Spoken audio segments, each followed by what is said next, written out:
Please be seated.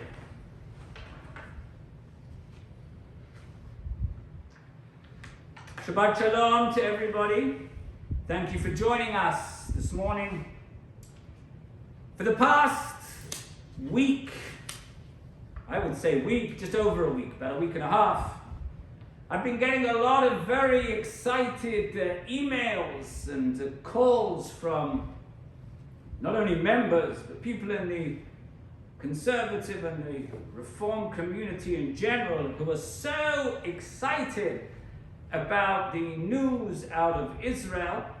And for those who haven't been following it, there was some very big news out of Israel last week amongst not only the political, diplomatic and political world, but also in the political religious world.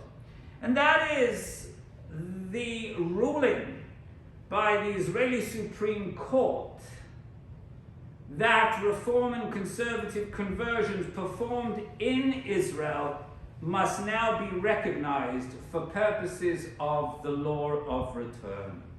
Now this means that non-Jews who are in Israel can do a non-Orthodox conversion in Israel and now, for the first time, be recognized by the state as Jewish.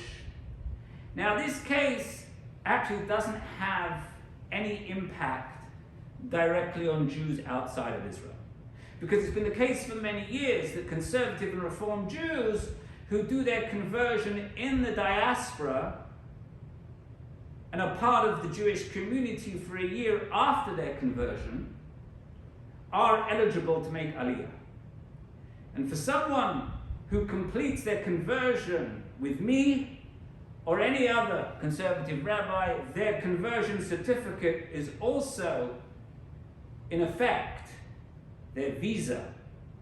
Their visa to be able to make Aliyah, should they so choose. And indeed, a lot of my former students for conversion have made Aliyah without any issues. Now this ruling really only affects at most perhaps 100 people a year. Nonetheless, the ultra-Orthodox are up in arms over this ruling, and some of them have even been saying some very shameful and hurtful things, such as Reform Jews would celebrate the Bar Mitzvah. They would, even for a dog, they would celebrate the Simcha, saying that Reform and conservative Jews aren't real Jews. Comparing Jews to dogs was a favorite tactic of the Nazis. It's shameful that Jews would use such imagery towards their own people, towards other Jews. Now the ultra-Orthodox claim this ruling will lead to a flood of illegal immigrants from Africa getting reform and conversion so that they can make Aliyah. And this scare tactic is a lie. It's an unadulterated lie.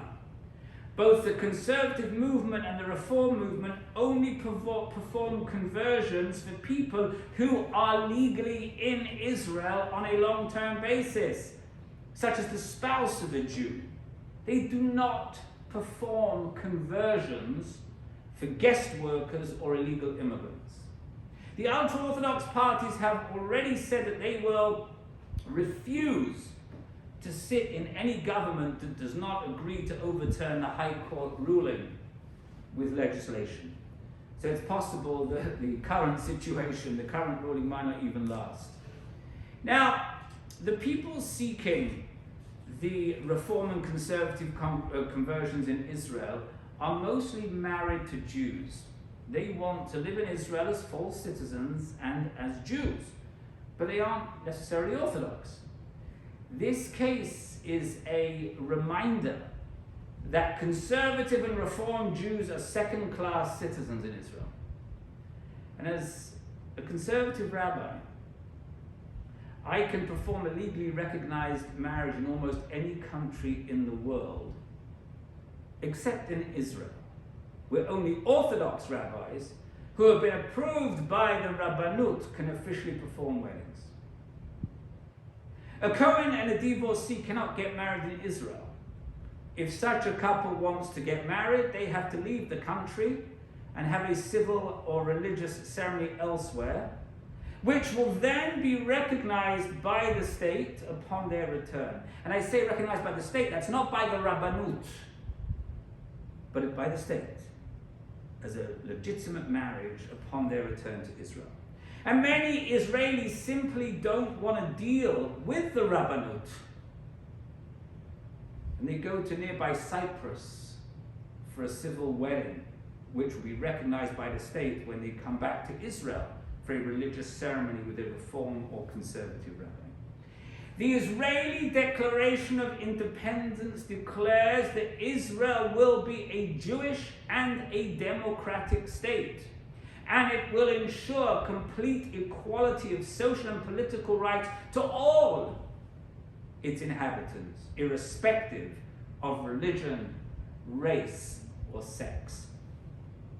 So how is it that we've come to a situation where the ultra-Orthodox have so much control over religion in Israel? It's got to the point that we have the perverse situation of no freedom of religion for Jews in Israel. Why can't Israel be like other countries where people can practice their religion as they see fit, and Jews can freely choose between Reform, Conservative, Orthodox, Reconstructionist, if they want even humanistic, all of whom are treated equal under the law in places such as Canada. This perverse situation goes back to the very founding of the State of Israel. The founders of the State of Israel were not religious. The founders of the state mostly came from Eastern Europe, where Reform and Conservative Judaism was unknown. David Ben-Gurion himself was a secular Jew. Religion was not important to him. But the votes of the religious community were very important to him. You know the old joke, 2 Jews, 3 opinions? Well, the political landscape in Israel is very highly fragmented, because everyone has their own opinion, and everyone wants to see their opinion represented in the Knesset. In any given election, Israel will typically have a dozen parties and those parties will make it past the electoral threshold. No single party ever has enough seats to form a majority government, a government of its own. Every government involves a coalition.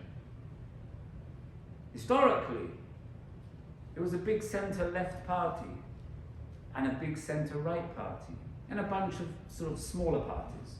The Haredim, the ultra-right Orthodox, for many years would be willing to sit with either a government on the left or a government on the right, as long as they got the money for their yeshivas and control over religious life in Israel. Ben-Gurion himself, he needed the votes of the Haredim to form a government. And being secular, he didn't particularly care about the control of religious life. And there were very few Reform or Conservative Jews in Israel in the 1940s. So he was willing to cede control of religious life to the ultra-Orthodox and give them funding for a few hundred yeshiva students. From that time on, the die was cast. And the ultra-Orthodox have controlled everything religious in Israel, from marriage to kashrut to conversion. And marriage is defined as religious. Civil marriage is limited to people who can prove that they had no religion, such as many of the Russian immigrants who were not halakhically Jewish. But if you're halakhically Jewish, you have to go through the Rabbanut, even if you detest what they stand for.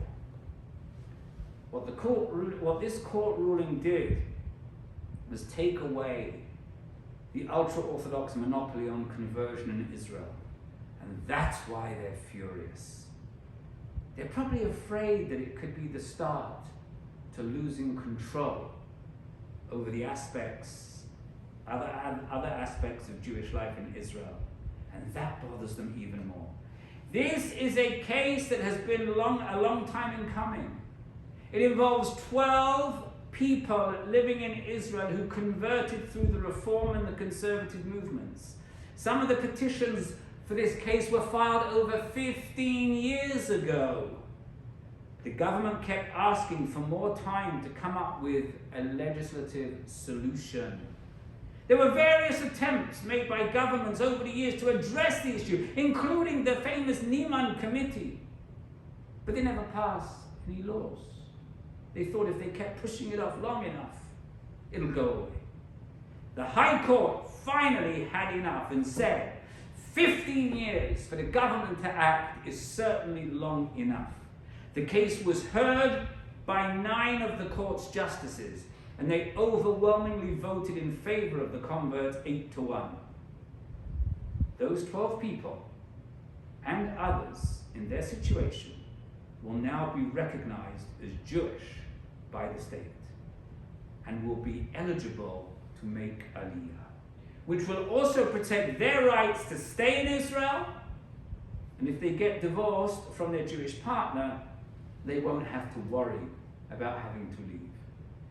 Now, this ruling has more symbolic value than actual practical value. It does nothing to break the ultra-Orthodox monopoly over kashrut, over marriage, over divorce, over burial. It has no impact on the struggles of the women of the wall for freedom to pray according to their custom at the Western Wall. But the symbolic effect is very important. And all of the more liberal and political parties, including Blue and White, Yesh Atid, Labour and Meretz, are hailing the court decision as the right decision and are promising to continue to work to advance the cause of religious freedom in Israel. Now, at the beginning of this week's Torah reading, Parshat Vayakel, the Torah says, Vayakel Moshe et kol adat b'nei Yisrael. Moses gathered all the Israelite community.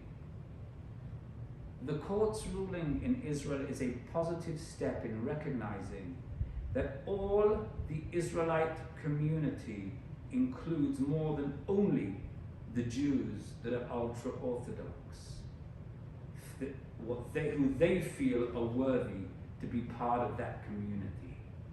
It's about time they realized that there are many different ways of observing Judaism. And that includes all of us. And with that, I wish you all Shabbat Shalom.